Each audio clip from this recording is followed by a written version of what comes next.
The doorbell rings and my son looks at me. "Dad's almost here," he whispers. For a second the air goes thin, like the house is holding its breath, because if Daniel opens that door and sees him, everything I've tried desperately to hide will unravel. Voiceover, quiet, urgent. "My name is Emily. This is the night I told my son to act like nothing was wrong while my other life waited in the kitchen, 2 rooms away." Lucas, 9, has the soft, honest face of a child who still believes grown-ups are a single story. Daniel, my husband of 12 years, is coming back early from a business trip. Unexpected, exhausted, the kind of man who notices details. Crumbs on a counter, the smell of someone else's cologne. And Jason is in my house, sitting on my couch with his head bowed, fingers tracing the rim of his coffee cup as if it's the only real thing left. It started small. Jason was a project partner at work, the kind of easy laugh that filled long afternoons. We stayed late one night to finish a presentation, and the polite deadlines that had kept us professional dissolved into confessions about childhood fears and the stupid way we both still loved old cartoons. One touch. A look that lasted too long. The "I'm sorry" that came after. It was slow and steady, and then suddenly it wasn't. When you're nobody's fool, you still make bad choices.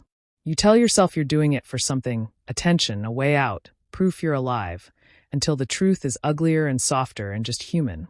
You wanted to feel wanted. Jason wanted to be wanted. We found each other in the margins of our lives, and the margins grew into a second chapter one never meant to write. Tonight is the first time he's met Lucas. Jason promised to stay in the car. He couldn't. He sat on my couch, the muffled sound of the front walk telling us Daniel was 5 minutes away. I could hear my own heartbeat, too loud, too fast, like my chest was trying to send a warning I couldn't translate into words. "Mom," Lucas' whisper trembles. "Is everything okay?" I crouched to his level and forced a smile that tasted like salt. "Everything's fine, buddy. Finish your homework, okay? Make sure you've got Daniel's favorite shirt out for him." He nodded, believing me, trusting me. The way children do. He left the room, footsteps soft on the carpet. I wanted to tell him the truth. That sometimes grown-ups make mistakes, and sometimes those mistakes are complicated. But I knew that truth would scar him more than this polite theater. So I lied, because protecting felt like the only moral option I had left. Jason watched me from across the room. His eyes said what his voice didn't. We were dangerously close.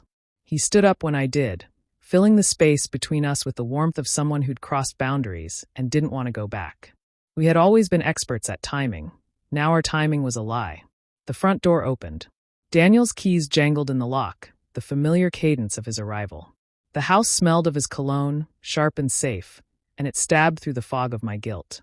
I smoothed my face like a mask, practicing the version of myself that had been married for 12 years. "Daniel," I called, voice steady. He walked in with a tired grin and a suitcase in hand.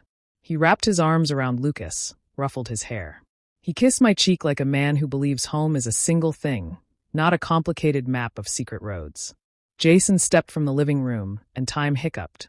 An almost kiss, a nearly reveal, a second that could have shattered everything. "Hey," Jason said, voice casual, like a neighbor dropping by. He offered his hand. Daniel took it without looking at him twice. "Jason, didn't expect to see you." "Just helping Emily with some stuff," Jason said. His eyes flicked to me. There was an apology there, soft and private, like a note passed under a table. Lucas watched them, then slipped away to put his shoes by the door. He didn't know to read the scene. He only knew comfort when he saw it. I wanted to tell him, to rewrite my story for him, but there was a lifetime between what's right and what's easy. For now, my lie was a lullaby. Dinner was a choreography that could have been a crime scene. Daniel talked about his trip, about the small absurdities of airport coffee and a late-night client. Jason laughed at the right moments. I served the meal, my hands steady, fingers aching with the effort of pretending. Every time Daniel glanced in my direction, I felt the earth tilt. I could have left, I thought. I could have said the truth and let the world burn. Instead, I fanned the flames of our normalcy. After dinner, Daniel suggested a movie in the den. Lucas snuggled between us. Jason offered to help with dishes. He and I shared a look, one that carried equal parts regret and hunger. He rinsed and I dried, our movements synchronized like two people who've had too much practice not to collide. There was a brush of fingers and then a pause long enough to feel the future tightening. When the kids were finally tucked in, Daniel fell asleep on the couch, exhausted from travel, head lolling against the cushion.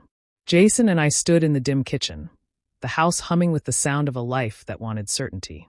He reached for my hand, not with the raw passion of a theft, but with the quiet, dangerous tenderness that had kept me coming back. "We can't let him discover the truth," he whispered. Not a threat, an admission. "I know," I said. It was the saddest agreement I'd ever made. In the darkness, the romantic tension between us felt less like love and more like a magnet pulling two pieces of metal towards a forbidden spark. We both wanted something that would hurt others, and the knowledge of that made everything feel heavier. I thought about Daniel's face, kind, dependable, the man who had given me Lucas and a decade of shared jokes. I thought about the ways our marriage had frayed, late-night emails, the slow drift of intimacy into routine, the times we'd sleep in the same bed and feel like neighbors. But thinking didn't absolve me. Loving someone was not a shield for hurting someone else.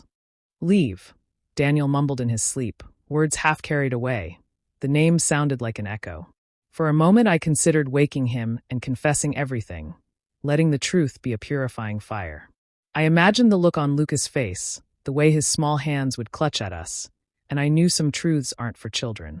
Jason kissed me. Not with the abandon of a movie scene, but with the desperate restraint of two people who preferred the stolen second to the aftermath that comes when secrets are told. It was tender, charged, and terrible. We separated as if pulled apart by hands that knew consequence. There was pity in his eyes, gratitude, resignation. We both knew this night was a crossroads. The next morning, when Daniel hugged Lucas goodbye before leaving for a second, shorter trip, the sunlight made the kitchen look clean and forgiving. Lucas waved at the car that disappeared down the street. Jason left with a promise we both knew was hollow, that he'd be patient, that we'd find a way. I sat alone and let the silence fill the house, a silence that felt less like peace and more like the pause before a decision. This is not a story of heroes or villains. It's a story of human messiness, the ache for connection, the cowardice of secrecy, the damage done in the name of feeling alive. I still love Daniel in the slow, stubborn way you love someone you built a life with. I also loved Jason in a way that made me reckless. The worst part is realizing that love doesn't make actions right. I tell this because there are millions of small betrayals hidden behind closed doors, because a child once sat in the hallway and believed my smile. Lucas never asked again, but I heard the question in his silence. Will you choose honesty, or will you choose comfort? I don't have a neat ending.